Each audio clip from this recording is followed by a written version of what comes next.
अज्ञानतिमिरान्धस्य ज्ञानाञ्जनशलाकया चक्षुरुन्मीलितं येन तस्मै श्रीगुरुवे नमः।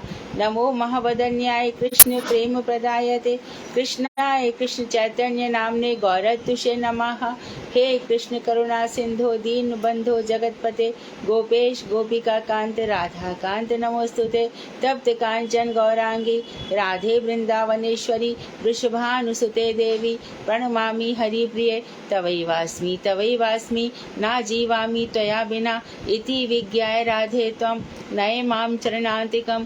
गुरुवे गौरचंद्राय राधिकाय तदालये कृष्णाय कृष्ण भक्ताय तद्भक्ताय नमो नमः। वाञ्छाकल्पतरुभ्यश्च कृपा सिन्धुभ्येव च पतितानां पावनेभ्यो वैष्णवेभ्यो नमो नमः। श्री कृष्ण चैतन्य प्रभु नित्यानंद श्री अद्वैत गदाधर शिवासादि श्री गौर भक्त वृंद। हरे कृष्ण कृष्ण कृष्ण हरे हरे, हरे राम राम राम हरे हरे। मैं सर्वप्रथम मध्य गुरु पाद्म पद्म नित्य प्रविष्ट ओम विष्णुपाद अष्टोत्तर शत श्रीमद् भक्ति वेदांत श्री नारायण गोस्वामी महाराज मध्य शिक्षा गुरु पाद्म पद्म नित्य प्रविष्ट ओम विष्णुपाद अष्टोत्तर शत श्रीमद् भक्ति वेदांत श्री वामन गोसाई महाराज के श्री चरण कमलों में असंख्य कोटि दंडवत प्रणाम कर उनकी अहेतु की कृपा की भिक्षा करती हूँ।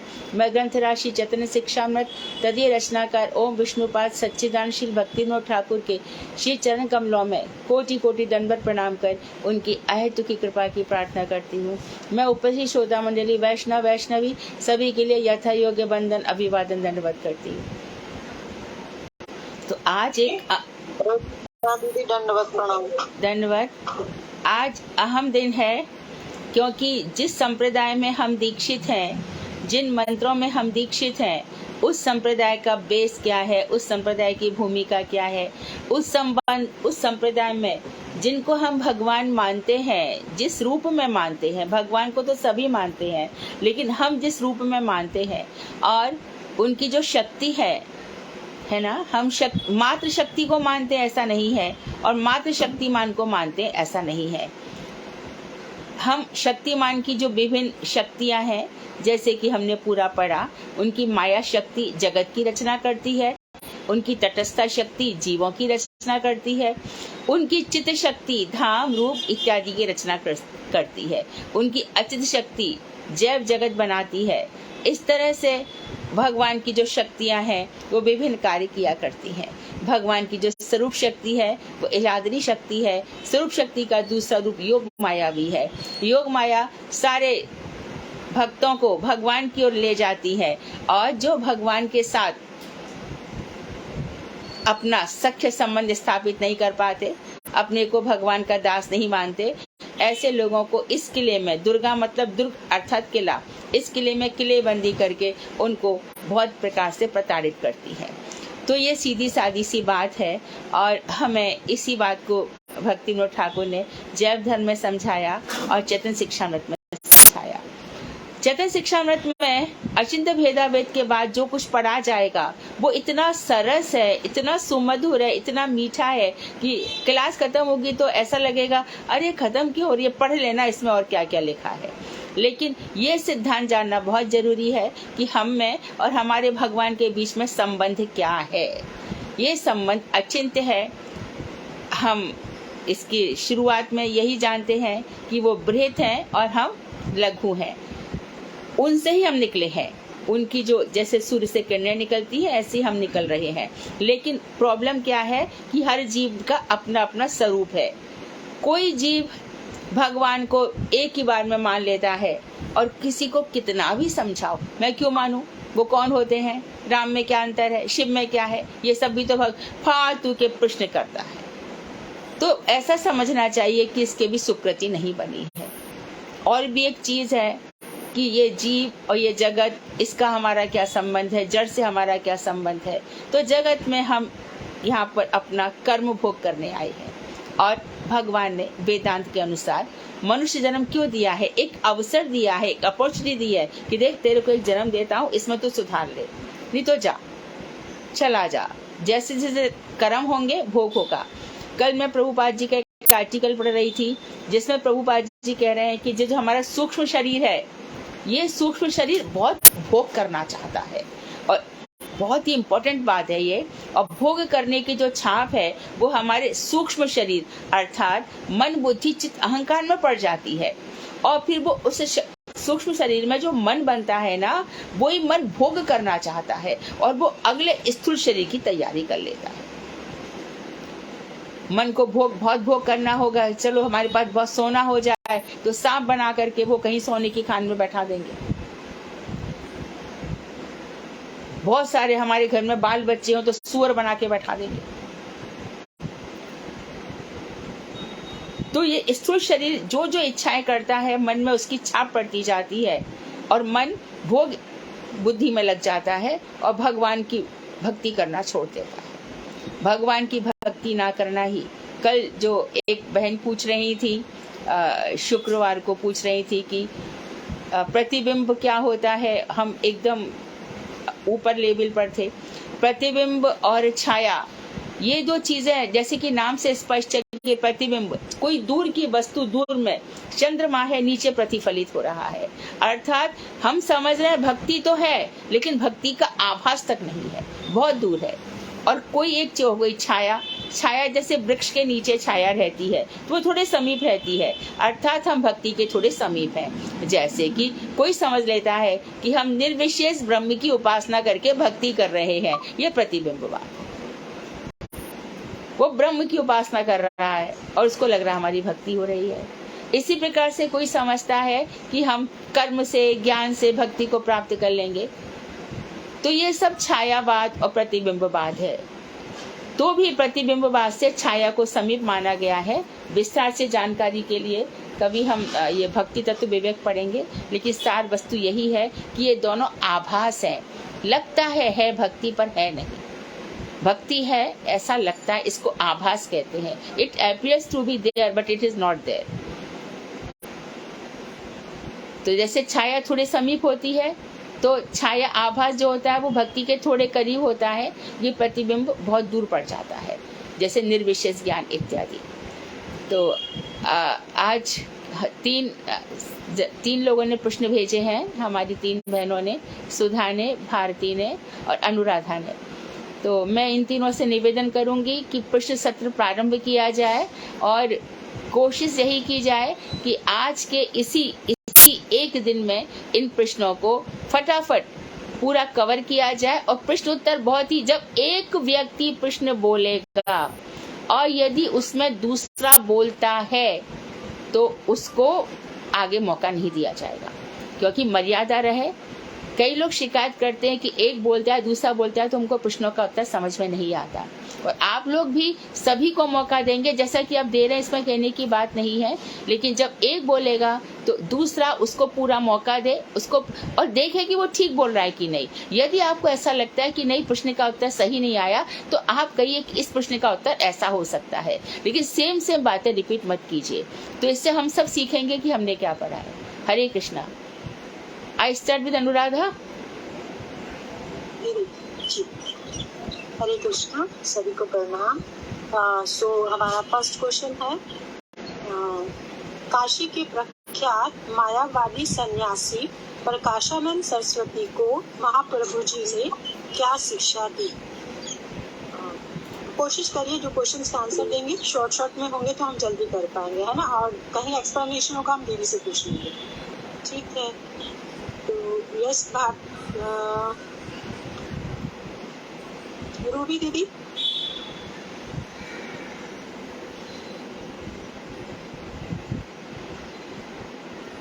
जो हाथ रेज कर रहे हैं उनसे पूछो। हाँ, भारती दीदी। हरे कृष्णा। उन्होंने परिणामवाद की शिक्षा दी कि ये जगत भगवान की शक्ति का परिणाम है। दीदी थोड़ा सा बता देंगे कि मतलब जिनको नहीं पता परिणामवाद के बारे में, ताकि जो कोई नए आए हैं तो उन्हें भी समझ आ जाए, क्योंकि उसी के ऊपर ही बेस है सारा चैप्टर।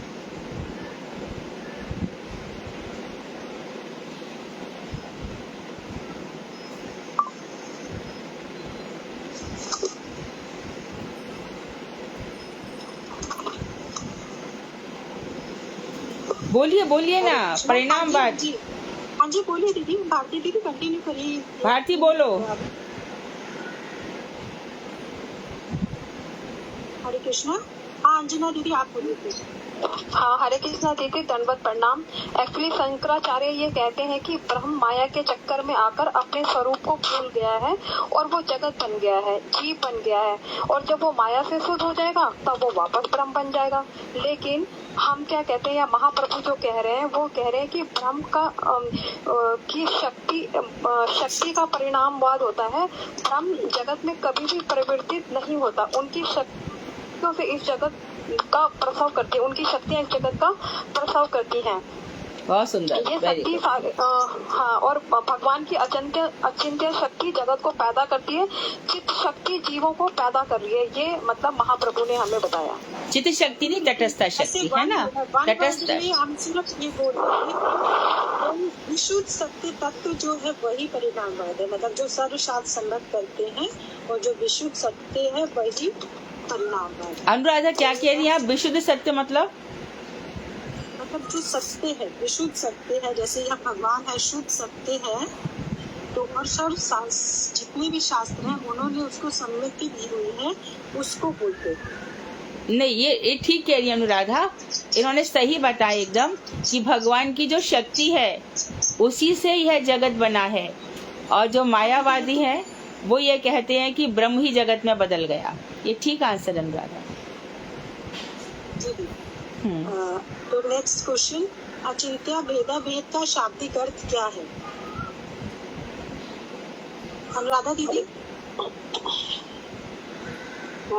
यह चिंता से परे जिसकी हम चिंता नहीं कर सकते, इसलिए इसमें भेद भी है और भेद भी है। जीव जड़ और भगवान में भेद भी है और भेद भी है। उसको विस्तार से बताओ, कौन कौन सी चीज है, सब लोग नोट कर लो, इनको अच्छे से याद है किस कौन कौन सी चीजों में हम भगवान से भिन्न है और कौन कौन सी चीजों में भगवान से हम भिन्न नहीं है, अर्थात अभिन्न है। ऐसी कौन सी चीजें हैं? जल्दी जल्दी फटाफट। भगवान विभु है, हम अणु है। एक चीज हो गई, बृहद और लघु। उसके बाद माया चेष्टा करता है। हाँ जी, वे मायाधीश हैं और हम मायाधीन हैं। हाँ, उस दिन तो बड़ी फटाफट बोल रही थी आप। वे और बताओ। ये क्वेश्चन दीदी अभी आएगा, आगे आएगा तो ठीक है फिर हम। अच्छा चलो तब बता देना, ठीक है, पर रटा हुआ होना चाहिए। हाँ बोलो। अच्छा, भगवान ने शंकराचार्य जी को क्या उपदेश दिए? रमनी राधिका दीदी। जाओ शंकर, जगत को मुझसे विमुख कर दो। हाँ जी, बिल्कुल ठीक है। बहुत ठीक और है। उन्होंने यही बोला, जगत को मुझसे विमुख कर दो, एक नया मतवाद प्रचारित करो, ताकि जो मूर्ख लोग हैं वो जीव से अच्छा दूर अच्छा, ये मेरा प्रश्न है कि विमुख करने की बात क्यों कही उन्होंने? क्योंकि वो भक्ति में शुद्ध जीव आ पाए। ताकि भगवान से जीव को विमुख करने के लिए।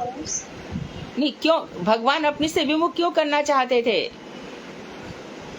क्योंकि नहीं तो सही ही शुद्ध भक्ति का प्रचार करने के लिए।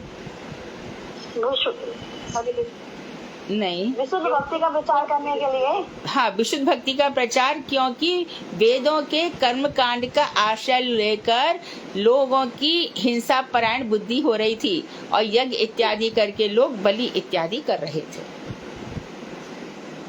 तो ऐसे असुरों को कहा कि मुझसे विमुख कर दो, ये मेरा नाम लेकर के अपना इंद्रिय तर्पण कर रहे हैं। हाँ, और ऐसे शास्त्र प्रचार करो जिससे मायावाद प्रकाशित हो। कल्पित, कपोल कल्पित, कल्पोल कल्पित, यानी वो क्यों? इसका भी उत्तर समझ लो कि वेदों में, पुराण उपनिषद में मायावाद कहीं भी नहीं है। उन्होंने कहा ऐसा कुछ बोलो जो इसमें है ही नहीं। मायावाद जो है ही ना, या जो नहीं है, उसको मायावाद कहते हैं।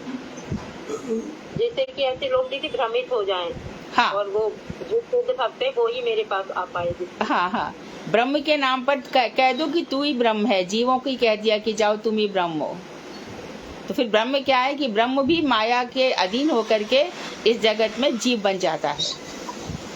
और बाकी उन्होंने क्या कह दिया कि जीव बन गया, बाकी जो जगत है वो एक कल्पना है, स्वप्न है और कुछ भी नहीं है।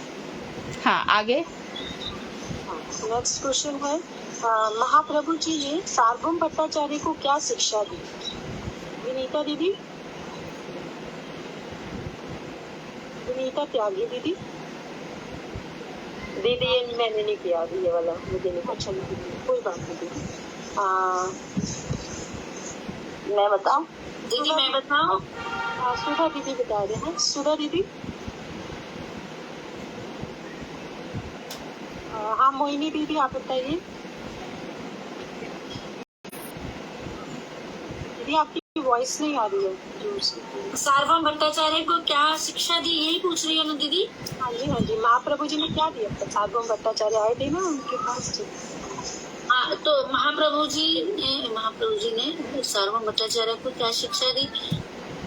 ये शिक्षा दी कि वेद व्यास जी ने जो वेदांत सूत्रों में उपनिषद मंत्रों के जो अर्थ को प्रकट किया है, परंतु शंकराचार्य ने मुख्य अर्थ को छोड़कर गौण अर्थ को ही बताया है।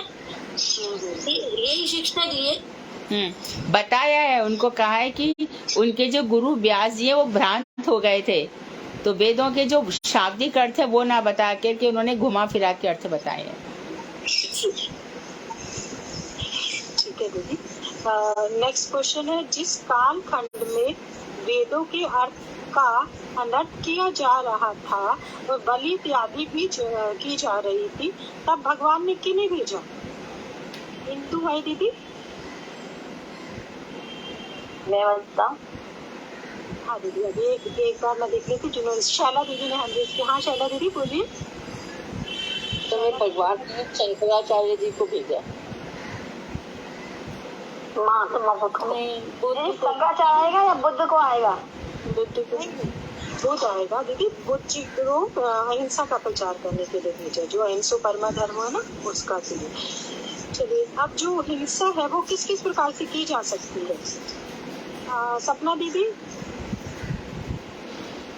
सपना दीदी नहीं आई शायद। अच्छा ठीक है, तो मैं बताऊं? दीदी आपको भी हाँ जी बोलिए। बल से, बुद्धि से, वाणी से, हाँ जी, बल से, बुद्धि से, वाणी से और कान से, बल से, हिंसा।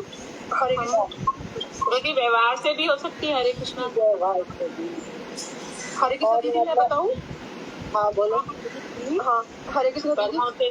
दीदी, एक तो बलि देते थे, हिंसा करते थे, वाणी से किसी को गाली गलौज भी हिंसा है, झूठ मत बोलो, चोरी करना। हाँ जी, और दीदी किसी के लिए बुरा मत सोचना, मन से भी बुरा ही सोचना चाहिए, क्योंकि अगर हम मन से बुरा सोचेंगे तो फिर हमारे वचन में आएगी, और वचन में आएगी तो फिर कर्म में भी आएगा। हाँ, तो दीदी ने ये बताकर हमें बिल्कुल अच्छे से एक्सप्लेन कर दिया कि वाणी से हम किस तरीके से हिंसा कर सकते हैं, मन से हम कैसे कर सकते हैं, तन से हम कैसे मारपीट करके इस तरीके से कैसे, और हम अपनी बुद्धि को गलत चीज में लगाकर किसी जीव को और इसमें हिंसा एक किस तरीके से भी होती है। अगर हम किसी जीव भक्ति में जा रहे हैं और हम भक्ति में नहीं है, हम उसको भक्ति से खींच कर उल्टी होती जा रही है, तो वो भी एक तरह से हिंसा भी।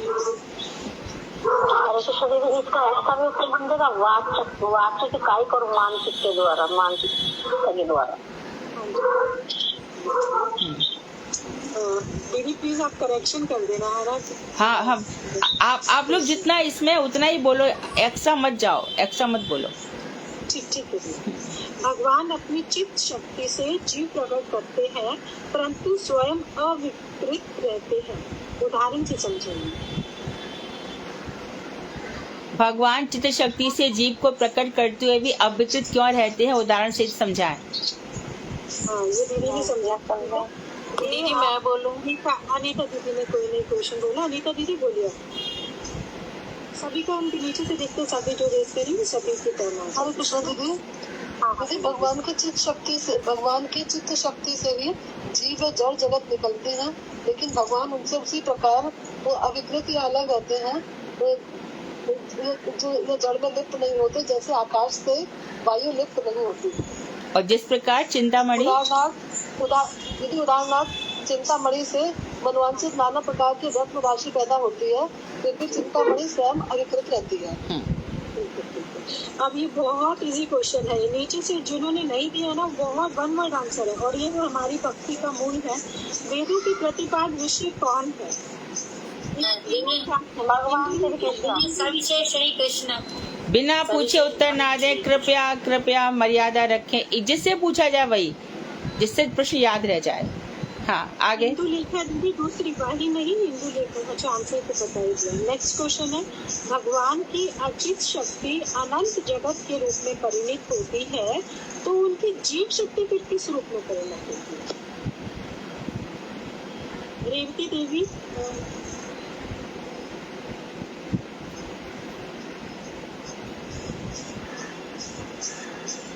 अनीता त्यागी दीदी बताइए। अनीता त्यागी दीदी। हरे कृष्णा दीदी, अभी मैंने बताया दीदी क्या है दीदी क्वेश्चन? मेरे को क्वेश्चन नहीं लिखे हुए। भगवान की अचित शक्ति बहुत अनंत जगत के रूप में है ना परिणत होती है, तो फिर उनकी जो जीव शक्ति है वो किस रूप में परिणत होती है?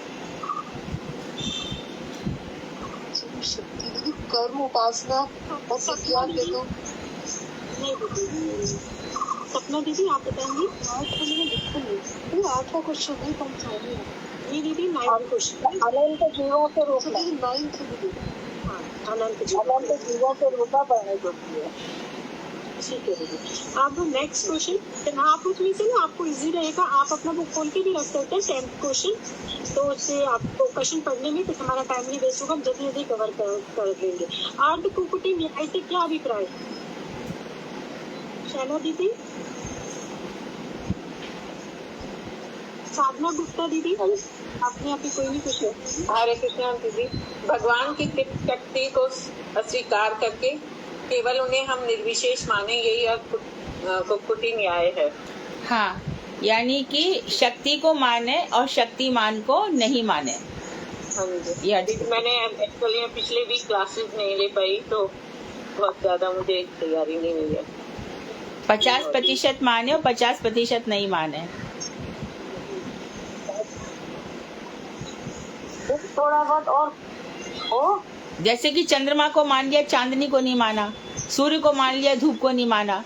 बर्फ को मान लिया, उसकी ठंडक को नहीं माना। जल को मान लिया, उसकी शीतलता को नहीं माना। शिव को मान लिया, पार्वती को नहीं माना। इस तरह से तो भगवान को तो मान लिया, भगवान की शक्ति को नहीं मान रहे। ये शंकर मतावलंबी है। जैसे ब्रह्मवादी है, वे भगवान को उनका ऐश्वर्य रूप को तो मान ले, लेकिन उनकी शक्ति को नहीं मानते। हाँ दीदी, महाप्रभु जी को मानते हैं, नित्यानंद प्रभु जी को नहीं मानते। वो भी ठीक है, वो अलग चीज है। वो हाँ, वो अलग बात है। अलग बात है ना वो। महाभागवत इस संसार में क्यों आते हैं? ये बहुत आसान क्वेश्चन है, इसीलिए हम सबसे नीचे से ले रहे हैं। हमारी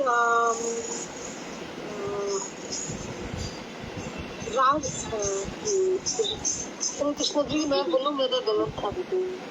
अच्छा ठीक है, आप लोग हैंड रेज करो, अनुराधा को आसानी रहेगी। हैंड रेज करो। और को भी दीदी महाभागवत इस संसार में बद्ध जीवों को शुद्ध भक्ति व प्रेम दान प्रदान करने के लिए और जीवों का उद्धार करने के लिए आते हैं। हाँ, उद्धार अर्थात पवित्र करने के लिए आते हैं। सही है, एकदम सही है। ठीक है। अब नेक्स्ट क्वेश्चन है, वेदों के संदर्भ में ऐसा कहा गया है कि स्त्रियों को भाई वेद पढ़ने का अधिकार नहीं है। अब क्या ये बात सही है? और सही है मतलब आपको बताना है पहले तो कि क्या सही है या गलत है, और फिर इसके थोड़ा सा आप एक लाइन में बताइए कि क्यों। प्रिया दीदी आप बताएंगे ये? प्रिया सहरावत दीदी।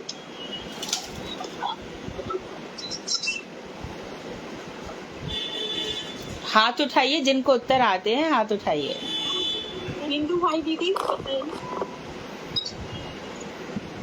कृष्णा दंडवत प्रणाम।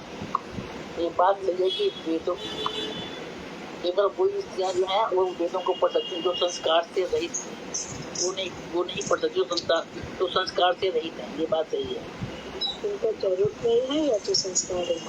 हाँ, लेकिन हम सभी स्त्रियां जो मंत्र जप रही हैं ये सब वेद ही हैं। यदि स्त्रियों को वेद का अधिकार नहीं होता तो गुरु वैष्णव इन मंत्रों को कभी नहीं देते। और इसमें भी ये स्पष्ट समझ लो अच्छे तरीके से, स्त्री और पुरुष भगवान के द्वारा ही बनाए गए हैं।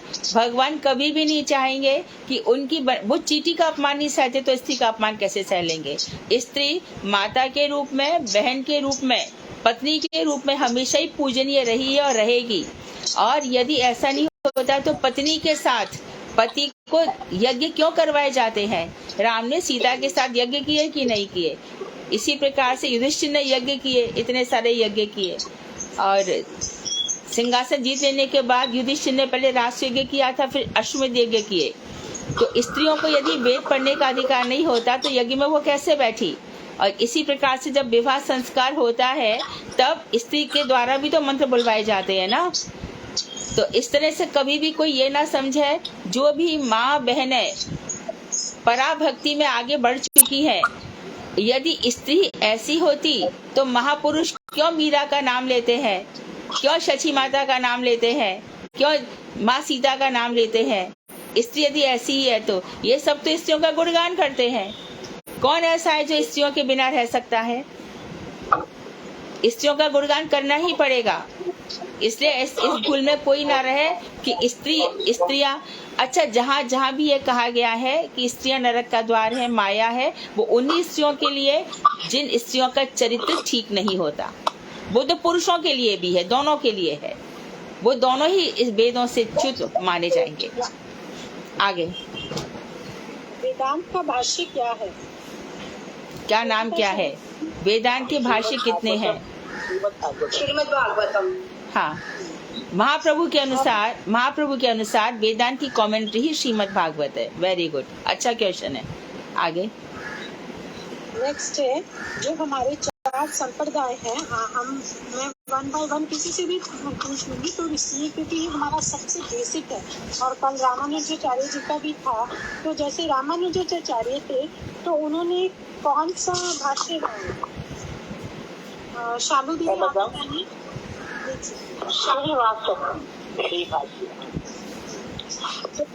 अब हमारा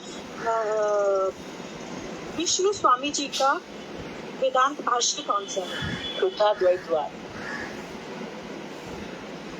हरे कृष्णा दीदी। सर्वज्ञ दीदी ये तो सिद्धांत सूत्र विष्णु स्वामी का सिद्धांत है शुद्धदैववाद और भाष्य का नाम है अनुभाष्य। सर्वज्ञ सूत्र भाष्य। हाँ ठीक है, सर्वज्ञ सूत्र जो है वो विष्णु स्वामी जी का है और जो कि संप्रदाय से है। और अगला है हमारा जो श्री निम्बातीचार्य है, उनका वेदांत भाष्य क्या है?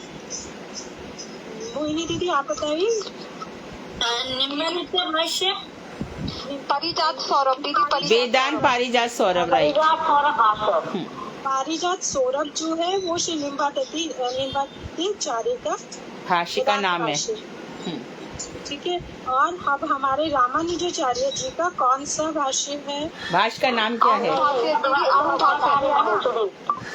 रामानुजाचार्य का श्री माधवाचार्य का। एक सेकंड दीदी, मैं जिनका नाम पूछती इससे ताकि सभी को आ जाएगा अच्छे से ना। माधवाचार्य जी का योगिता दीदी आप बताइए, माधवाचार्य जी का वेदांत भाष्य कौन सा है? अनिता दीदी आप बताएं। शैला दीदी आप बताएंगी? अनुभाष्य। हाँ जी दीदी बिल्कुल ठीक है। तो मध्वाचार्य जी का अनुभाष्य है। मध्वाचार्य जी का नहीं, मध्वाचार्य जी का अनुभाष्य नहीं है। गोविंद भाष्य। मध्वाचार्य जी का मध्व भाष्य है। देखिए रामानुजाचार्य का श्री भाष्य। Anuradha correction please. सारे बोलिए एक साथ। जो मना है वो मत बोलो। एक बार में ही बोल रहे हैं। रामानुजाचार्य का श्री भाष्य, मध्वाचार्य जी का अनुभाष्य, नहीं स्वामी जी का। हाँ ठीक, मध्वाचार्य जी का अनुभाष्य कहाँ लिखा है? हाँ क्या लिखा है?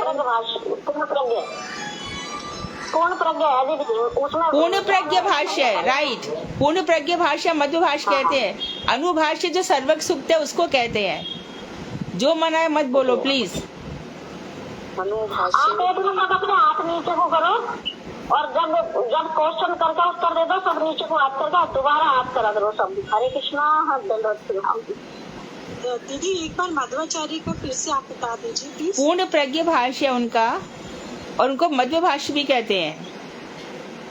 और जो विष्णु स्वामी है जिस हरे कृष्णा दीदी, उनका ना वो श्रील कृष्णदास हाँ, जी ने कहा हाँ कि एक मिनट, एक मत, हाँ ये भी ठीक है। उन्होंने 3 भाष्य लिखे हैं। उनका दूसरे भाष्य का नाम अनुभाष्य भी है, क्योंकि उन्होंने 3 भाष्य लिखे हैं, तो अपन कह सकते हैं। और दीदी उनके ना के बचपन के भी नाम है दीदी, बचपन के नाम भी थे पूर्ण प्रज्ञा उनके हाँ ठीक है। उनके 3 भाष्य, उसमें एक अनुभाष्य है, ये राइट है। हाँ जी दीदी, उनके बचपन के भी नाम थे दीदी। आगे चलो। से ही किया। हाँ, तो विष्णु स्वामी जी का सर्वज्ञ सूत्र और निम्बादित्याचार्य का पारिजात सूत्र, और फिर अगला जो ब्रह्म मधु कोड़ा संप्रदाय जो हमारे चैतन्य महाप्रभु के, उनका गोविंद भाष्य। ठीक है, अगला है और हरे कृष्णा दीदी, जो शंकर संप्रदाय है उनका शारीरिक भाष्य है। ठीक है, ठीक है। और चैतन्य महाप्रभु का अचिंत्य भेदाभेद, ये सिद्धांत है। अचिंत्य भेदाभेद सिद्धांत है। वो तो सिद्धांत में आ जाएंगे। ठीक है, अब नेक्स्ट क्वेश्चन है, वेदांत का पहला सूत्र क्या है? बहुत इजी क्वेश्चन है ये वाला। तो वेदांत का पहला सूत्र क्या है? अनीता त्यागी दीदी बोलिए। हरे कृष्ण दीदी, जन्माद्यस्य यत्तः की परिणाम की प्रतिष्ठा है।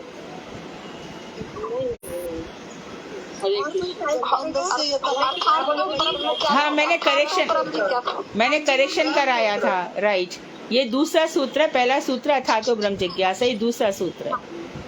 वो जो आप बोले वो दूसरा है, इसका जो पहला सूत्र है अथातो ब्रह्म जिज्ञासा। आगे नेक्स्ट 16 क्वेश्चन है। अनुराधा भारती और सुधा भी क्वेश्चन पूछ सकते हैं यदि वो चाहे तो। हाँ दीदी, एक आप क्वेश्चन बोलिए, सुधा दीदी आप क्वेश्चन बोलिए, फिर भारती दीदी बोलेंगे, मैं बस नाम बोल दूंगी, है ना, फिर ऐसे जल्दी जल्दी हो जाएगा, है ना। नहीं दीदी, अनुराधा दीदी आप करिए प्लीज। आप कर रहे हो, बढ़िया कर रहे हो, सुन रही हूँ मैं, आप करते रहो। तो कंटिन्यूटी बनी हुई है आपकी ना, तो ठीक है। थोड़े क्वेश्चन कर लेते हो, थोड़े आप भी करिए। आप करो, मैं फिर बाद में आती हूँ। ठीक है, मैं जब कहूँगी आप कहिए प्लीज। ब्रह्म की शक्ति का परिणाम क्या है? यह जगत है। हरे कृष्णा दीदी, ब्रह्म की शक्ति का परिणाम ये जगत है। हाँ दीदी, ये होता है क्वेश्चन। आप नेक्स्ट है, आप क्वेश्चन ध्यान से सुनिए। ये वाला कंसेप्ट हमारा क्लियर बहुत जरूर होना चाहिए। पिछली क्लास में भी हम कर चुके हैं और इस क्लास में, तो उसको जो भी बोलेगा हम लोगों को बहुत ध्यान से सुनना है। विवर्त हरे कृष्णा दीदी, एक सेकंड। साधना गुप्ता दीदी आप बताइए। दीदी विवर्तवाद वो है, दीदी ने उदाहरण बताया था, जैसे कि अगर कोई रस्सी है और उसमें हम सांप का भ्रम करें, मतलब हमारा शरीर जो है इसको हम आत्मा मानते हैं, जबकि ये आत्मा नहीं है। ठीक है,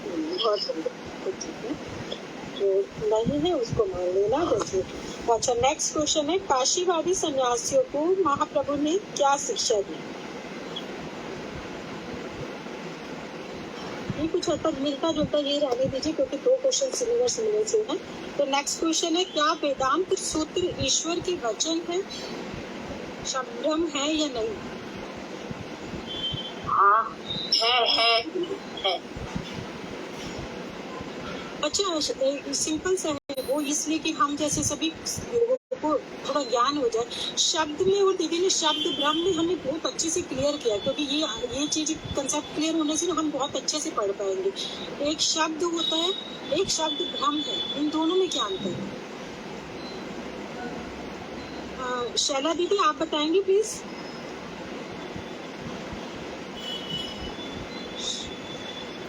शब्द और शब्द ब्रह्म में क्या होता है? भगवान की वाणी है। हाँ जी दीदी। और शब्द जो अक्षर होते हैं वही है। हाँ जी, ठीक है। शब्द ब्रह्म वो है जिन शब्दों से ब्रह्म को प्राप्त किया जा सकता है ना। और साधारण शब्द क्या होते हैं, वो बिरजा नदी के इधर देवी लोक में ही रह जाते हैं। और जो ब्रह्म है वो दो रूप में है, शब्द ब्रह्म और रस ब्रह्म। तो शब्दों से जिनको प्राप्त किया जा सकता है, मंत्रों से जिनको प्राप्त किया जा सकता है। शब्द ब्रह्म और रस ब्रह्म ना दीदी? रसो वैसा। अब ये क्वेश्चन है, जीवों में कौन से 4 दोष होते हैं जो ईश्वर के वाक्यों में नहीं होते? विनीता दीदी।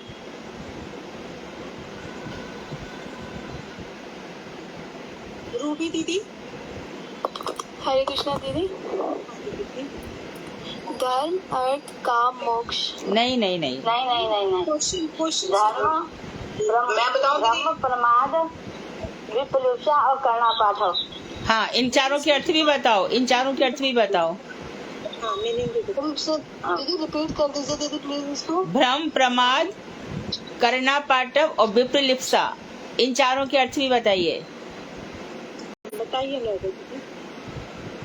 भगवान के वचन में ये 4 दोष नहीं होते, मनुष्य के वचनों में ये दोष होते हैं। पर ये 4 दोष कौन कौन से, इसका क्या मतलब है? ब्रह्म यानी जैसे हम सर्प को रस्सी समझ लेते हैं, वचनों में। हाँ, और प्रमाद आलस्य, हाँ, विप्लुषा ठगने की प्रगति, धोखा देने की प्रवृत्ति। जैसे आजकल के जो लोग होते हैं जो भागवत सुनाते हैं, जो असली चीज को छुपा लेते हैं और यानी लोगों को अच्छी वैसी वो सुनाते हैं, तो उसे ठगने की प्रवृत्ति है ये। और करना पाठक, इंद्रियों की अपूर्णता, हमारी पूरी अपटुता। यानी कि जो हमारी इंद्रियां सुनती ही नहीं है ठीक से, जो चीज हमें सुननी चाहिए वो ना सुन के कुछ और अपने मन से सुन लेती है। ये करना पाठव। कर्ण मतलब इंद्रियों की अपाटव, अपटुता। और विप्रलिप्सा जो अर्थ नहीं है, और कहेंगे श्रीमद् भागवत में ऐसा ही लिखा हुआ है, और मन गढ़ंत अपने आश्रम बनवाएंगे, ये सब बनवाएंगे, दान दो, ये सब करो, ये सब करना पाठव है। तो ठीक है, ये हमारे 4 दोष हैं, भ्रम, प्रमाद, विप्लुषा, करना पाठव। और वेदांत सूत्र कुल कितने हैं? मैं बताऊँ 550। ब्रह्म सूत्र 550। अंजना दीदी आप बताइए। 550 की है दीदी। 550। हाँ, और इनको किन्होंने किसने लिखा है? रूबी दीदी आप बताइए। वेद व्यास जी ने। हाँ, वेद व्यास राइट आंसर है। हाँ जी। अब ये जो बलदेव विद्याभूषण प्रभु जी हैं, तो इन्होंने अपना जो गोविंद भाष्य कितने पृष्ठों में लिखा है? हरे कृष्णा दीदी मैं बताऊँ 550। अगला है कि ये किस स्थान पर लिखा है? सिमिलर क्वेश्चन ही है जो श्री बलदेव घोष करते हैं। उन्होंने गलता गद्दी स्थान पे, जयपुर में। अब हमारा सेकंड पार्ट में डिस्कस करेंगे। प्रणव तो क्या भी करिए।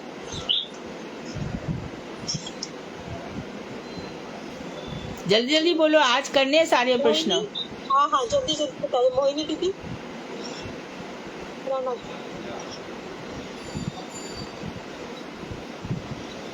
इंदु लेखा दीदी। हरे कृष्णा। अरे दीदी मेरा दीदी ये लॉक लग गया था। वेद का आदि बीज मंत्र है ये।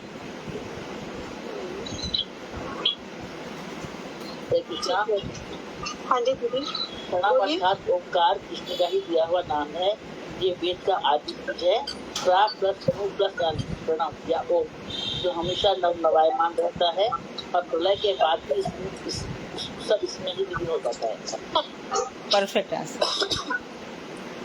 इसका जो संधि करके बताया था, प्रा प्लस मतलब स्तुति कर और आन करके प्रणव। जो स्तवनी पठन है, शास्त्रीय प्रकार क्या है? योगिता दीदी अपना म्यूट कर दीजिए, वो थोड़ा आवाज।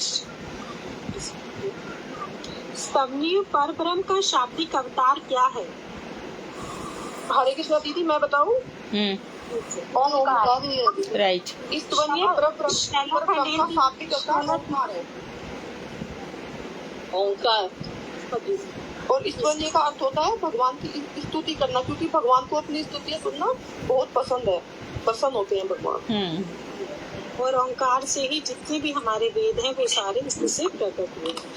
क्या अच्छा, अब किस प्रकार से शंकराचार्य जी ने प्रणव की जो महावाक्यता है, अच्छा, कोई व्यक्ति मर जाता है तो हम ओम शब्द बोल सकते हैं कि नहीं? पूरा ही बोल सकते हैं। हरे कृष्णा दीदी, सारा करते हैं दीदी, क्योंकि ओम प्रणव है, शुद्ध वाक्य है, महावाक्य है, रस वाक्य, हर स्थिति में बोला जा सकता है। हाँ, हर परिस्थिति में बोला जा सकता है। कर्म कांड से लेकर सब में बोला जा सकता है। सारे देवी देवताओं के नाम के आगे ओम लग सकता है। दुर्गा देवी के आगे भी लगता है ओम एम ह्रीम क्लीं चामुंडाई बिच्छे। ओम सब जगह लग सकता है, इसलिए इसको महावाक्य कहा गया है। ये सब जगह लग सकता है। लेकिन महावाक्य मतलब शुभ ही है, शुभ ऑस्पिशियस। हाँ। इस प्रकार शंकराचार्य जी ने प्रणव की महावाक्य को आच्छादित कर दिया। शैला दीदी, एक मिनट क्वेश्चन रिपीट करना। दीदी क्वेश्चन है, किस प्रकार श्री शंकराचार्य जी ने प्रणव की महावाक्यता को आच्छादित कर दिया? मायावाद का प्रचार करके। हाँ जी दीदी। तो वो दीदी उन्होंने कुछ 4 पॉइंट्स दीदी ने बताए थे, जैसे ना 4 महावाक्य। अहम ब्रह्मास्मि। हाँ जी मैं एक दूसरा।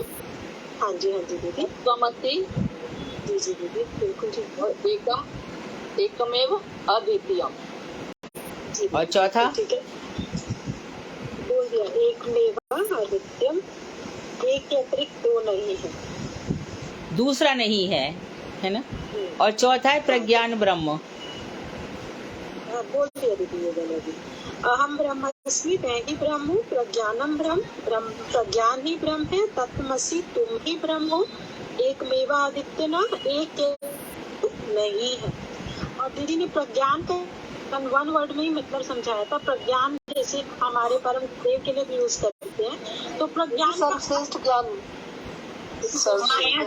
माया से रहित ज्ञान, माया से रहित प्रकृष्ट ज्ञानी ब्रह्म है। माया से रहित ज्ञान। जी, सबको बहुत अच्छी प्रिपरेशन है। श्री शंकराचार्य को प्रणव की महावाक्यता को आच्छादित करने का सपना दीदी।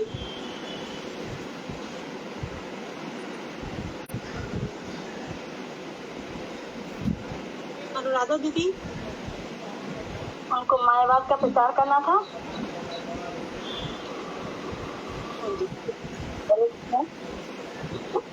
हाँ जी, हरे कृष्ण दीदी, मैं बताऊं तो भक्ति का आच्छादन करके केवल अव्यक्तवाद रूप मायावाद का प्रचार करना चाहते थे।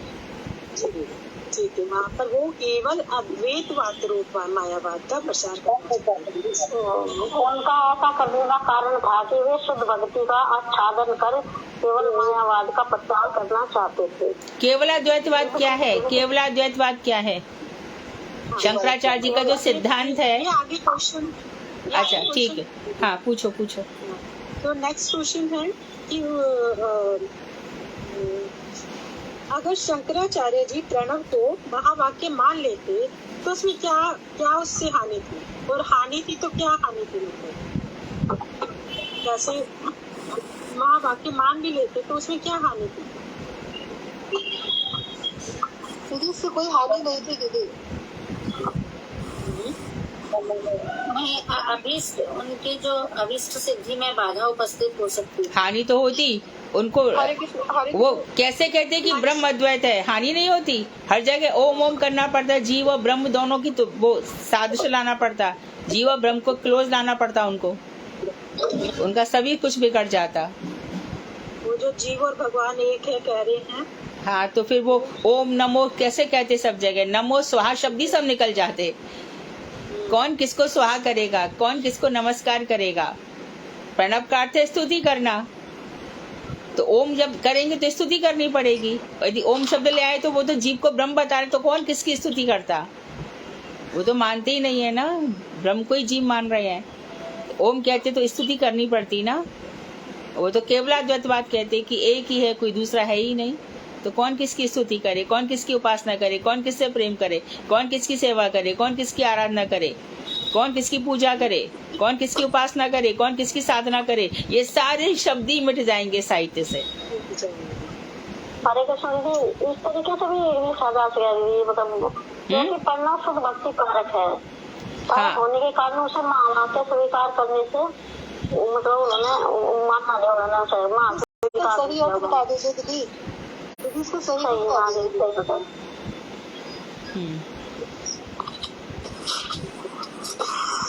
हरे कृष्णा दीदी, इसको सही अर्थ बता दीजिए दीदी।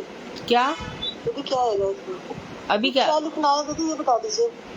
समझ में नहीं आ रहा, ठीक से बोलिए ना दीदी। वो क्वेश्चन दीदी, इसमें इसका आंसर क्या लिखना है दीदी, ये बता दीजिए सही से इसका आंसर। कौन सा प्रश्न था।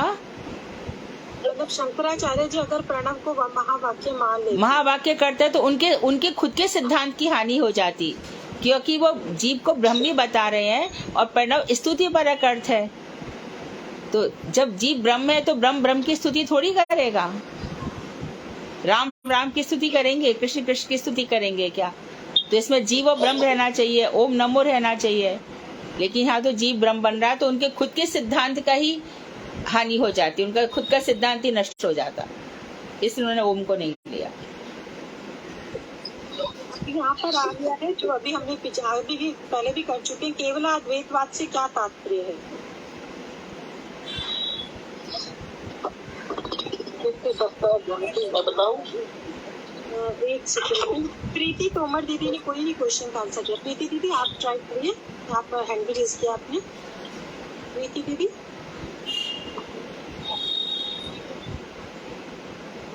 बोली। अनीता चौधरी दीदी बोलिए, आपने भी रेज किया। हाँ जी, हरे कृष्ण दीदी। दीदी इसका अर्थ है कि शंकराचार्य का सिद्धांत है केवल अद्वैतवाद की, एक ही है अद्वैत, जीव ब्रह्म एक ही है और ब्रह्म अपने आप को भूल गया, इसीलिए जीव बन गया। सारा जगत एक कल्पना है और कुछ भी नहीं, ये है दीदी। एक के अतिरिक्त दो नहीं है, ऐसा भी हो सकता है दीदी, एक के अतिरिक्त दो नहीं है। एक ही ब्रह्म है, दूसरा कोई है ही नहीं। अच्छा, ये निर्माण नहीं निर्वाण है। निर्वाण का क्या अर्थ है, क्योंकि पीछे भी आ चुका है, लेकिन क्लियर करने के लिए फिर से कर लिया है। निर्वाण का अर्थ क्या है, वन वर्ड में भी, दो वर्ड में आप बता सकते हैं। दीदी मैं बोलूँ दीदी, मुक्ति देने दीदी। आप तो योगिता दीदी, योगिता शर्मा ने नहीं बोला है, तो उत्तर आ गया है तुम्हारा अनुराधा, आगे चलो। बता दिए लोगों ने आर्थिक दुखों से छुटकारा। तो नेक्स्ट क्वेश्चन है, अब हमने पीछे आचार्यों के नाम पढ़ लिए हैं, अब उनका मत बताना है। तो जैसे मध्वाचार्य जी का मत कौन सा मत है, शैला दीदी बताएंगे।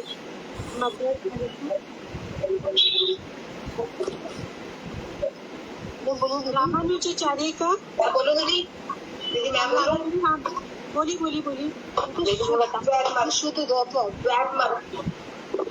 शुद्ध शुद्ध विशिष्ट द्वैतवाद। विशिष्ट दीदी मैं चारों बताऊं। हाँ चारों बता दीजिए। मध्वाचार्य एक जन बोले तो दूसरा ना बोले, एक जन बोले दूसरा ना बोले, चुप रहिए। एक जन बोले, एक जन। सबको समझ निम्बादित्याचार्य का द्वैताद्वैतवाद और विष्णु स्वामी जी का शुद्ध अद्वैतवाद। बिल्कुल ठीक है। तो अब हमारा नेक्स्ट क्वेश्चन है, महाप्रभु जी ने किस प्रकार संबंध ज्ञान प्रदान किया, क्योंकि जो हमने चारों मत किए उसमें कहीं भी संबंध नहीं पता चल रहा था जीव के उस भगवान से। तो महाप्रभु ने क्या संबंध ज्ञान प्रदान किया, तो वो हरे कृष्णा हरे कृष्णा हरे कृष्णा दीदी। सभी विनीता गुप्ता ट्राई करेंगी, आपको ने एक भी आंसर नहीं दिया दीदी। श्यामा दासी दीदी, हाँ श्यामा दासी दीदी। हरे कृष्णा दीदी। महाप्रभु जी ने प्रेम धर्म की नित्यता स्थापन करने के लिए अचिंत्य वेदावेद तत्व द्वारा संबंध ज्ञान की संपूर्ण शुद्धता की शिक्षा देकर जगत को वितरित से उबारा। जी, उन्होंने अत्यंता वेदावेद तत्व दिया जिससे हम संपूर्ण ज्ञान था। अच्छा, नेक्स्ट क्वेश्चन है, व्यास सूत्र का भाष्य क्या है और उसके कौन से सूत्र ने परिणामवाद को स्थापित किया? राधा दीदी बताइए। व्यास सूत्र का भाष्य श्रीमद् भागवत है। व्यास सूत्र से पहले सूत्र जन्माश्रय यज्ञ में ही परिणामवाद की प्रतिष्ठा है। यहाँ पर आ गया है जन्मादस्य यज्ञ में ही परिणामवाद को स्थापित किया। तो नेक्स्ट क्वेश्चन है, शंकराचार्य जी ने विवर्तवाद की क्यों स्थापना की थी?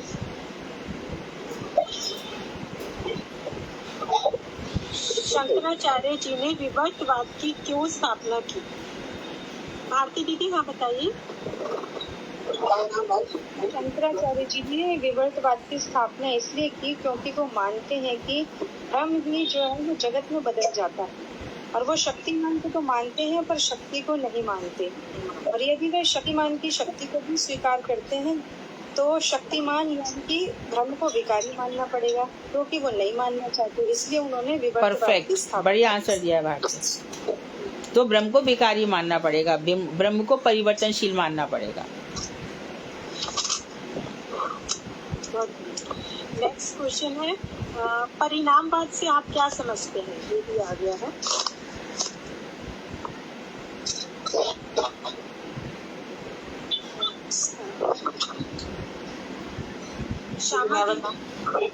श्यामा दीदी, परफेक्ट आंसर बोलो एकदम। परिणामवाद मतलब भगवान की शक्ति जगत में परिणत हो रही है, ये बार बार तो बोल चुके हैं अपन।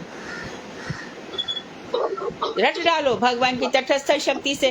कल मेरा जो गुरुदेव का कोट निकलता है ना, कल किसका कोट था? बांगोसी महाराज का था। उसमें मेरा 3 मिनट का लेक्चर है, फेसबुक पे देखना, इसमें स्पष्ट किया है सब। परिणामवाद में ये बताया था कि जैसे पति पत्नी का परिणाम क्या है, उसका बच्चा है ना। जैसे हाँ, जैसे हम भगवान है, हम उनके अणु हैं। दीदी ने यही उदाहरण, भगवान की शक्ति है। भगवान की शक्ति का परिणाम जो भगवान उसको देख रहे हैं, देखने मात्र से ही भगवान ने क्या किया, सारे जीवों को जो प्रलय में भगवान में लीन हो गए थे, उन सारे जीवों को प्रकृति में डाल दिया। और प्रकृति अर्थात माया ने यह जगत प्रसव कर दिया। हमारी भूल क्या होती है कि जो माया देवी है, हम इनको मूल प्रकृति समझ लेते हैं। माया मूल नहीं है। मूल प्रकृति कौन है? स्वरूप शक्ति, लादनी शक्ति, योग माया, ये सब मूल शक्ति है भगवान की, स्वरूप शक्ति है ना। उस स्वरूप शक्ति तो भगवान की शक्तियां निकली करती हैं। बताया था कि किस तरह से शक्तियों को लेकर भगवान सो जाते हैं और फिर श्रुतियां उनको जगाती है देवोत्थान एकादशी के दिन। बहुत हो गया, उठिए, अब ये सोने की लीला मत कीजिए। तो इस तरह से भगवान की शक्ति का ये जगत परिणाम है। ये चैतन्य महाप्रभु ने आके करेक्शन किया, किसका? शंकराचार्य जी का, और सारे जगत को बताया। आज जो शंकराचार्य जी का मत इतना फैल चुका था कि गीता प्रेस गोरखपुर से जितने भी ग्रंथ निकले हैं, जहाँ तक कि श्रीमद् भागवत, सारे उपनिषद, सब मायावाद पर आश्रित है। तो हमारे जो श्री रूप श्री सिद्धांति महाराज है, जो श्रीधर महाराज के गुरु जी थे, दीक्षा गुरु, संन्यास गुरु तो मेरे गुरुदेव हैं, जो दीक्षा गुरु हैं, उन्होंने ये सारे की सारे उपनिषद निकाले और बताया कि ये सब गलत है। तो इसमें हमारे चैतन्य महाप्रभु ने आकर के सारे की सारे जितना भी ये विवर्तवाद था, जो माया नहीं है, उसको बताया जा रहा था। और मैं ब्रह्म हूँ, सोहम सोहम, शिवोहम शिवोहम, इस सबको खंडन कर दिया। नहीं तो आप हरिद्वार में चले जाओ, वहाँ पे ऐसे लोग मिल जाएंगे, और कोई एक पैर पर खड़े होकर के उपासना कर रहा है, सोहम सोहम। कोई कहीं पे मचान में बैठ करके उपासना कर रहा है, कोई हिमालय पर चला गया और 250 वर्ष जी लिया। अरे इतना सब तपस्या करके पा क्या रहा है, ये तो बता, मिला क्या? जो भगवान का स्वरूप है उसका ज्ञान तो मिले कम से कम। जिसका हम भजन कर रहे हैं उस तत्व को नहीं जानते तो हमने क्या पाया? तत्व जानना इसलिए जरूरी है कि किसी दूसरे के भ्रम में मत पड़ो। कि तुम जो बोल रहे हो वो शास्त्र सम्मत बात है या नहीं, या शास्त्रों में कहाँ लिखा है। इसलिए ये सब तत्व बताए जा रहे हैं कि कम से कम इस जन्म में ज्ञान तो पूरा हो जाए कि जिस कृष्ण के मैं मंत्र जप रही हूँ उस मंत्र में मैं कृष्णाय बोल रही हूँ, गोविंदाय बोल रही हूँ, गोपीजन बल्लभाय बोल रही हूँ, उसका मतलब क्या है, ये कृष्ण है कौन। तो ये कृष्ण क्या है, जो एक कृष्ण है वही ब्रह्मेति परमात्मेति भगवानीति शब्दयते। ये तो चांस कला पुंसः कृष्णस्तु भगवान स्वयं, कृष्ण ही स्वयं भगवान है। ये सब अंश वगैरह है और जो शंकराचार्य का मत है वही मैं हूँ, वही मैं शिव हूँ, ये सबका खंडन हो जाता है। शिव में से ई निकाल दो अर्थात शक्ति निकाल दो, पार्वती निकाल दो, शिव क्या रह जाएंगे। शिव जी तो मुंडमाला पहनते हैं। नारद जी वहां से आ गए, नारद जी गए पार्वती के पास कि पार्वती जी मैं देख रहा हूँ कि आजकल शिव जी इधर उधर, तो पार्वती को भड़का करके आ गए। जब शिव वहाँ पर घुसते हैं तो देखा कि उन्होंने कि नारद मेरे ही घर से आ रहे हैं, आज वहाँ पहुँचूंगा जरूर कुछ गड़बड़, नारद पता नहीं क्या करके आएंगे। तो देखा पार्वती उठी बैठी है, तो नारद जी उनको कान भर गए कि पूछो उनसे जो शिव इतनी मुंडमाला पहनते हैं वो किसकी है, किसका सिर है। तब उन्होंने कहा कि पार्वती तुम बार बार शरीर धारण करती हो, मैं बार बार तुम्हारे मस्तक को मैं धारण कर लेगा। तो बिना शक्ति के शिव भी नहीं है। शिव में से ई निकाल दो, ई शक्ति का प्रतीक है। बिना शक्ति के सत्य चित्त आनंद, ये तीन शक्तियां हैं भगवान की। सत्य शक्ति बलराम भैया, संधिनी धाम शक्ति जिसको कहते हैं। चित्त देखो देवकी जी के गर्भ में भी आके बलराम भैया आ जाते हैं, पहले धाम बनाते हैं फिर भगवान कृष्ण आकर के बैठते हैं वहां पर। चित्त शक्ति भगवान संपूर्ण रूप से चेतन है और आनंद इलाग्नि शक्ति राधा जी। तो शक्तियां ही निकल रही हैं, सारी शक्तियां उनकी काम कर रही हैं। परंतु हम क्या कर रहे हैं, या तो शक्ति को मान लेते हैं, शक्तिमान को मान लेते हैं, या फिर पंचोपासना कर लेते हैं। हम वैष्णव को भी मानेंगे, गणपति को भी मानेंगे, सूर्य को भी मानेंगे, दुर्गा को भी मानेंगे, सबको मान लेंगे। और विष्णु पांचों एक ही बराबर है।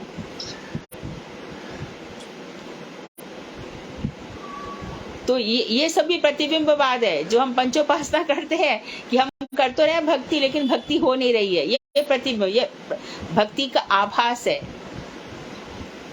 बड़े प्यार से शंकर जी को जल चढ़ाया, फिर पार्वती जी को चढ़ाया, फिर विष्णु जी को चढ़ाया और मन में बड़े खुश हो रहे हैं, मनोरथ कर रहे हैं, बड़ी शांति मिली, बड़े अच्छे से पूजा की, बहुत सुंदर माला पहनाई, फूल पहनाया, दूर्वा चढ़ाई, ये चढ़ाया वो चढ़ाया, लेकिन तत्व नहीं है। अब तत्व समझ करके भक्ति होगी ना, इसका अलग फल भी अलग होगा, लोक भी अलग मिलेगा, अगला जन्म भी अलग से होगा।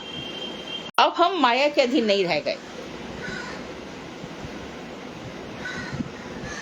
आगे चलो।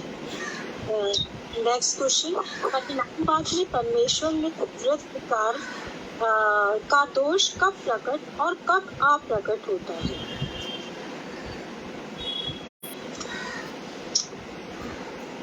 उत्तर योगिता शर्मा दीदी या प्रीति दीदी, आपका भी हाथ उठाया।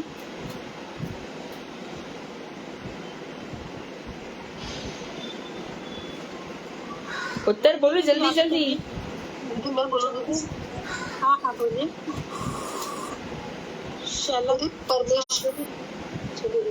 परमेश्वर की शक्ति, आप बोलिए। हाँ दीदी।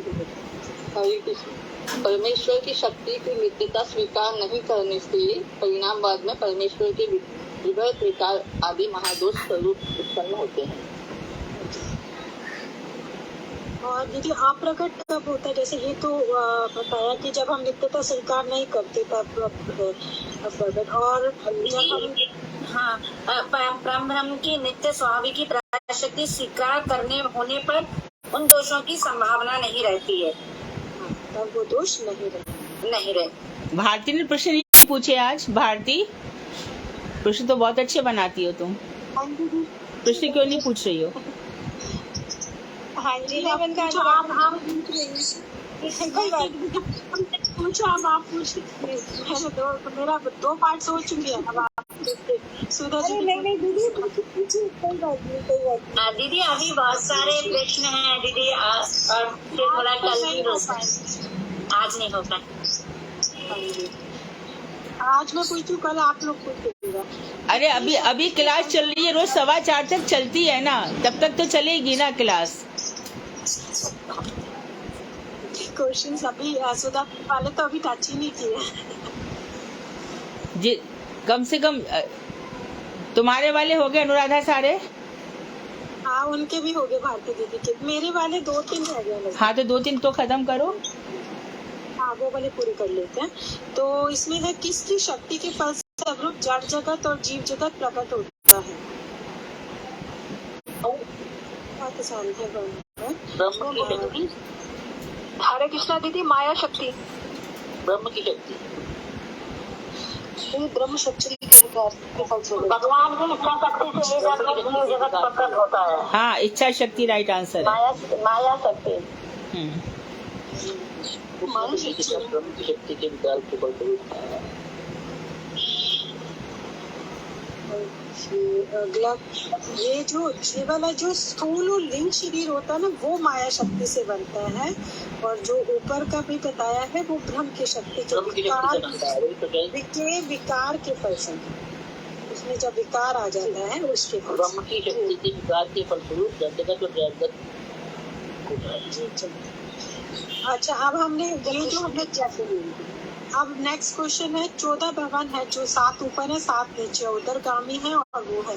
तो ये फटाफट से ना कोई एक जना 7 के ऊपर लोग बोल दीजिए और एक 7 जने नीचे। मैं बताऊं दीदी, मैं बोलो दीदी, ऊपर वाले बोलो।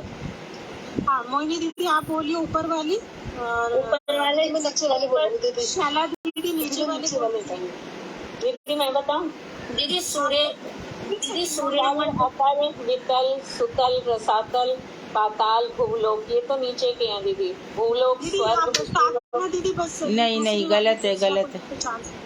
हरे कृष्णा मैं बोलूं, सबसे पहले मैं बता रही हूँ। मैं ऊपर के लोग बता दो। बताइए। सूर्यमंडल, अवलोक, महलोक, जनलोक, तपलोक, सत्यलोक और पृथ्वीलोक।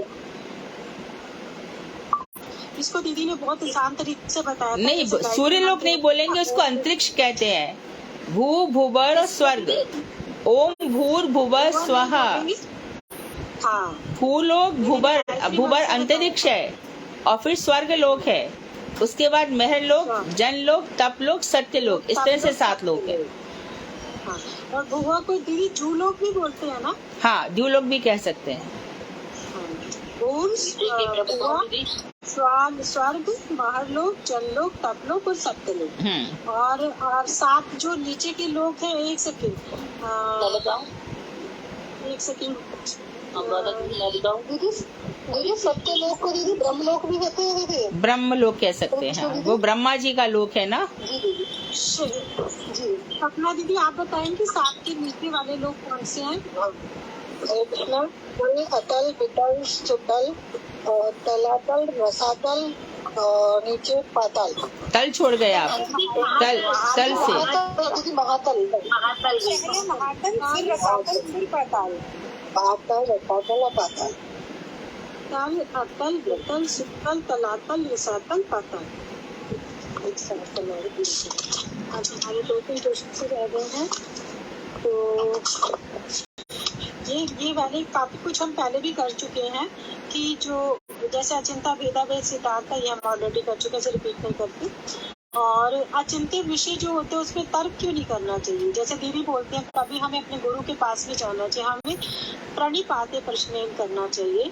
तो हमको इसी तरीके से जो अचिंत्य विषय होते हैं, जिसका चिंतन नहीं होता, उसमें तर्क क्यों नहीं करना चाहिए?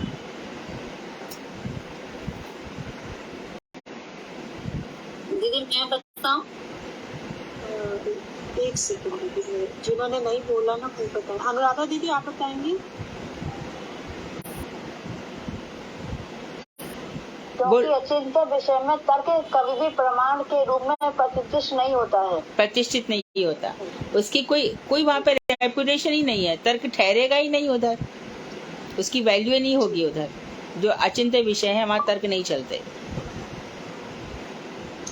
दीदी ये तो ऑलमोस्ट हमारे तो दोनों पार्ट कंप्लीट हो गए हैं, अब एक 3rd पार्ट रह गया है जो सुधा दीदी ने अपने दीदी कई सारे छूट गए दीदी। 19वां 20वां क्वेश्चन है ना, ये जो क्वेश्चन छूट गए दो तीन छोड़े हैं। जगत को नश्वर कर जी। हाँ, तो ये तो क्योंकि ये चीज ये क्वेश्चंस तो एक्चुअली बहुत इजी। चलो ठीक है, फिर भी अब कर लेते हैं। जो छूट गए उनको डिस्कस कर लो ना, यदि करना है तो कर लो। ठीक है, जगत को नश्वर कैसे कह सकते हैं? अच्छा प्रश्न है।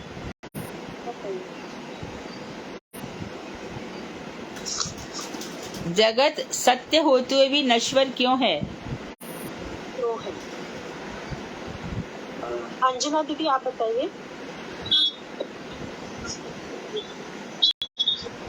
मैं बताऊं, नश्वर जगत के साथ का संबंध अनेक क्या है? तो मैं बताऊं और एक्सप्लेन करके थोड़ा अच्छे ढंग से, मतलब भगवान कृष्ण की इच्छा से जगत का लय हो सकता है, इसलिए जगत को नश्वर कहा जाता है।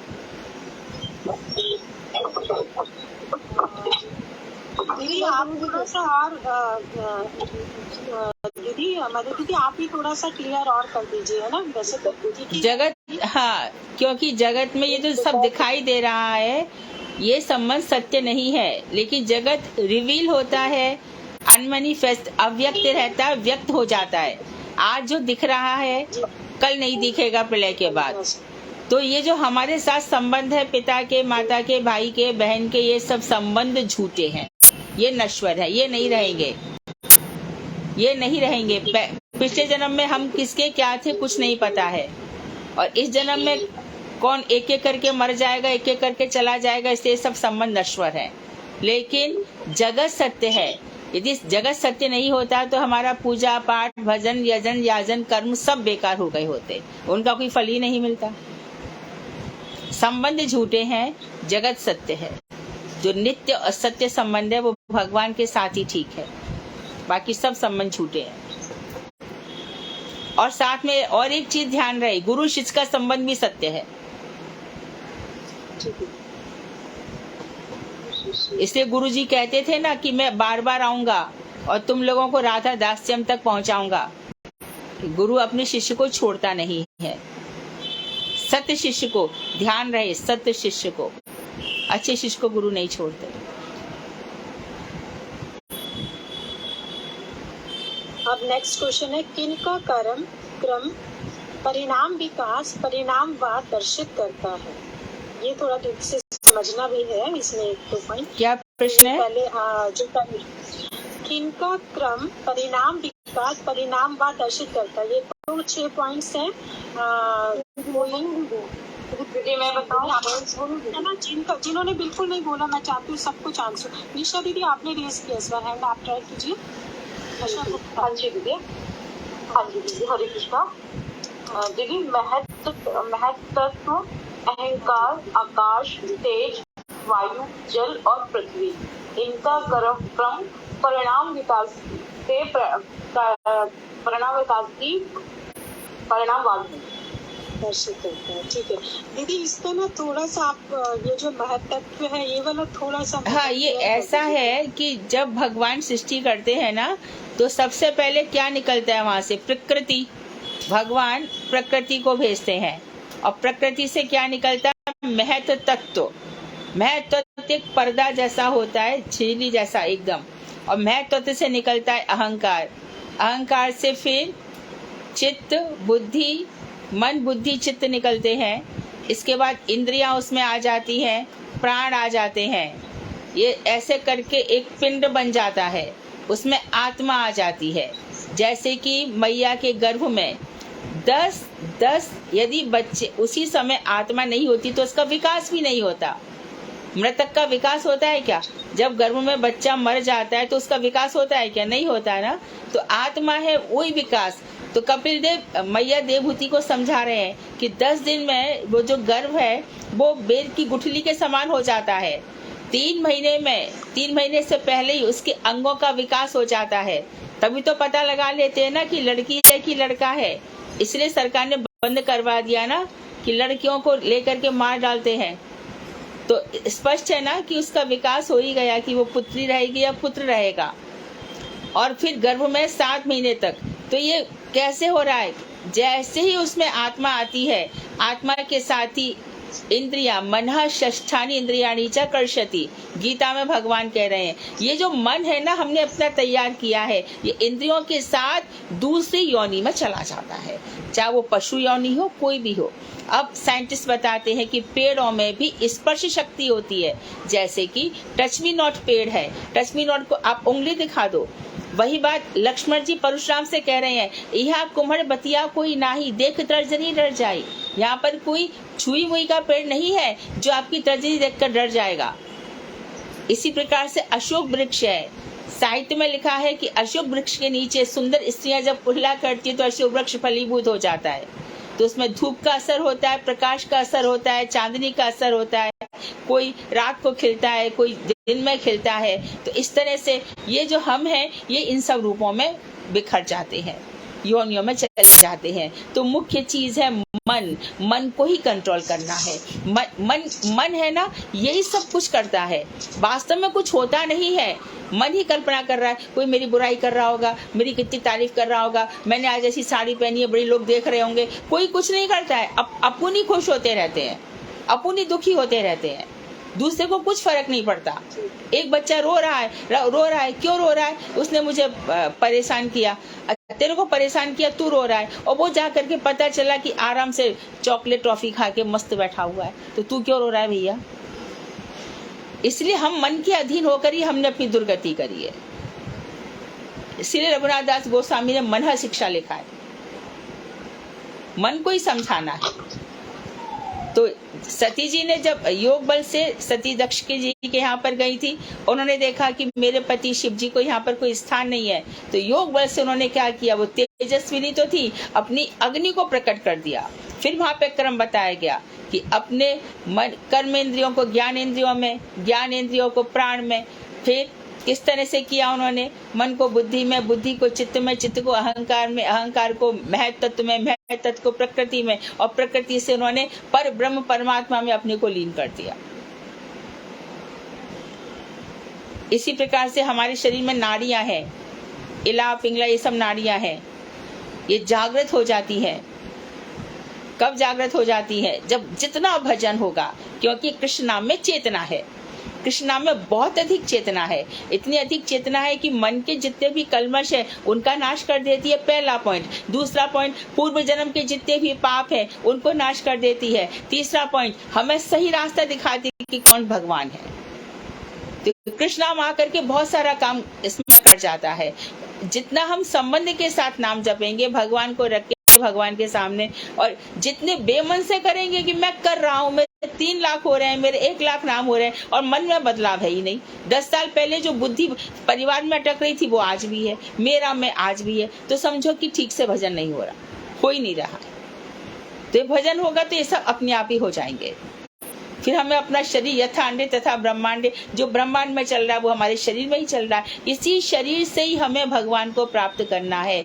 शरीर माध्यम खलु धर्म साधनम, ये शरीर भगवान को प्राप्त करने का साधन है। इसलिए इसको स्वस्थ रखो, अच्छा रखो, भगवान की भक्ति में लगाओ, पूरा की पूरा शरीर से सारे साधन, सारी क्रिया ऐसी करो कि, और भजन खुद के लिए नहीं है, कृष्ण की प्रसन्नता के लिए है। यस्मिन तुष्टे जगत तुष्टे, उस भगवान के प्रसन्न होने से सारा जगत प्रसन्न हो जाता है। और यदि भजन से वो प्रसन्न नहीं हुए तो कुछ भी हासिल नहीं होगा। क्या हासिल हो जाएगा? यही सब है। तो अच्छा रहा ये प्रश्न। हाँ, लास्ट क्वेश्चन है हाँ, कि कृष्ण को स्वेच्छाएं और स्वतंत्र पूर्ण शक्ति से क्यों संबोधित करते हैं? कृष्ण को स्वेच्छा में, मतलब वो अपनी इच्छा से चलते हैं। हाँ, स्वतंत्र, हाँ, वो स्वराट स्वतंत्र हैं भैया, वो तो समर्थ हैं। जब नारद जी को कहा, नारद जी ने इतना ही तो कहा था मुझे भी शादी करनी है, तो उन्होंने कहा सारी दुनिया को मोक्ष दिलाता है, सारी दुनिया को नरक से निकालता है, नारद तुम शादी करोगे तो दुनिया को क्या मैसेज मिलेगा? तो नारद जी को उन्होंने क्या किया, बंदर का मुख दे दिया। तो रामचंद्र जी को शाप दिया उन्होंने कि तुमको भी स्त्री का दुख। रामचंद्र जी बोले मैं सह लूंगा स्त्री का दुख, वो इसकी चिंता नहीं है, पर तुम तो बच गए। तब नारद जी ने कहा समर्थ को नहीं दोष गुसाई, आप सामर्थ्यवान हैं, आप कुछ भी कर सकते हैं। तो भगवान स्वराट हैं। स्वतंत्र इच्छामय है। लेकिन ये इच्छा शक्ति जब किशोरी जी के पास आती है, राधा जी के पास, फिर वो पात्र अपात्र नहीं देखती। हे किशोरी जी, हे राधे, हे सर्वेश्वरी, रमेश्वरी, प्राणेश्वरी, काननेश्वरी, मदीश्वरी, ऐसे करके जब राधा जी के चरणों में गिर जाओगे तब वो पात्र अपात्रता कुछ भी नहीं देखेंगी, प्रेम दे देंगी। मुझे बस प्रेम दे दीजिए, मेरा हृदय प्रेम से सूना हो गया है, मेरे अंदर वैराग्य भी आ गया है, ज्ञान भी आ गया, पर प्रेम नहीं आ रहा। किशोरी जी वही प्रेम मुझे दीजिए। मैं इसीलिए वृंदावन आई हूँ, इसीलिए आपके चरणों में आई हूँ, इसीलिए नवदीप धाम हूँ, इसीलिए हूँ मैं। प्रेम चाहिए, प्रेम। हमारा जो प्रयोजन है वो प्रेम है। प्रेम से हृदय सराबोर होना चाहिए।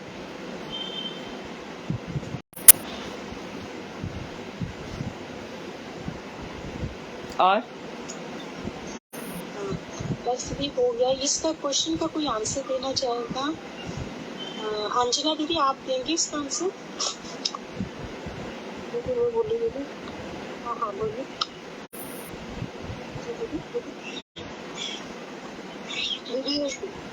चिन्मय स्वरूप परमेश्वर की सृष्टि करके जगत में अणु प्रविष्ट होकर भी स्वयं स्वतंत्र पूर्ण शक्ति द्वारा परिसेवित स्वच्छामय कृष्ण के रूप में नित्य पृथक रूप से विराजमान है। राइट। घुसकर भी वो अंतर्यामी रूप में है भी और नहीं भी है। घुसकर भी घुसे हुए नहीं है। जैसे आकाश से वायु निकलती है, आकाश उससे लिप्त नहीं होता, उसी प्रकार से भगवान हमारे अंदर है, पर भगवान हम में लिप्त नहीं होते। वो कैसे हैं? अभिमन्यु को मरवा सकते हैं और परीक्षित उत्तरा आकर के कह रही है, नाथ मुझे बचाओ, मुझे बचाओ। फिर वो बोलती है, ये मैंने क्या देखा? अश्वत्थामा ने जो ब्रह्मास्त्र मेरे गर्भ में फेंका, जो अनल था, तेज एकदम जला रहा था मुझे, तो मैंने देखा कि एक अंगुष्ठी के आकार का श्यामवर्ण कोई मेरी रक्षा कर रहा है। तो परीक्षित मतलब जब वो निकले तो वो चारों तरफ यही देखा करते थे। जब युधिष्ठिर ने पूछा कि भैया ये मेरा नाती आ गया है, जरा बताओ तो सही, प्रपौत्र है ये मेरा, अभिमन्यु का बेटा है, ये प्रपौत्र है, जरा बताओ तो सही इसका कैसा होगा ये बेटा। तब उसी समय प्रथम स्कंध के 11वें या 12वें अध्याय में ये बात आती है। तो उसमें ये बताया गया है कि परीक्षित कि जिस अंगुष्ठी के आकार के श्यामवर्ण ने रक्षा की थी, तो बाहर निकल के वो कहते थे जिसने रक्षा की वो कौन है। सब मनुष्यों में उनके दर्शन करते थे, परीक्षा करते थे, इसलिए नाम उनका परीक्षित हुआ। और विष्णु रात, भगवान विष्णु ने उनकी रक्षा की, इसलिए उनका नाम दूसरा विष्णु रात हुआ।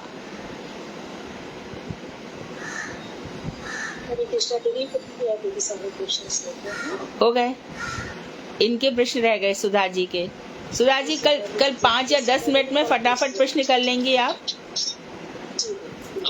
हाँ कर लूंगी मैं कल। हाँ, तो कल मिलते हैं। और कल जो चैप्टर हमारा होगा वो एकदम मर्सिडीज गाड़ी की तरह चलेगा, बढ़िया अच्छे से। एकदम सब इजी, बहुत ही महत्वपूर्ण, बहुत ही रोचक प्रश्न है और बहुत ही सुंदर है। ऐसा लगता है कि जीवन सज गया, संवर गया। बहुत अच्छे चैप्टर्स आ जाएंगे। कल हम वैदिक भक्ति शुरू करेंगे। वांक्षा कल्पतरुवश्य कृपा सिंधुवेव च पतितानां पावनेभ्यो वैष्णवेभ्यो नमो नमः। हरे कृष्णा दीदी, दंडवत प्रणाम। हरे कृष्णा।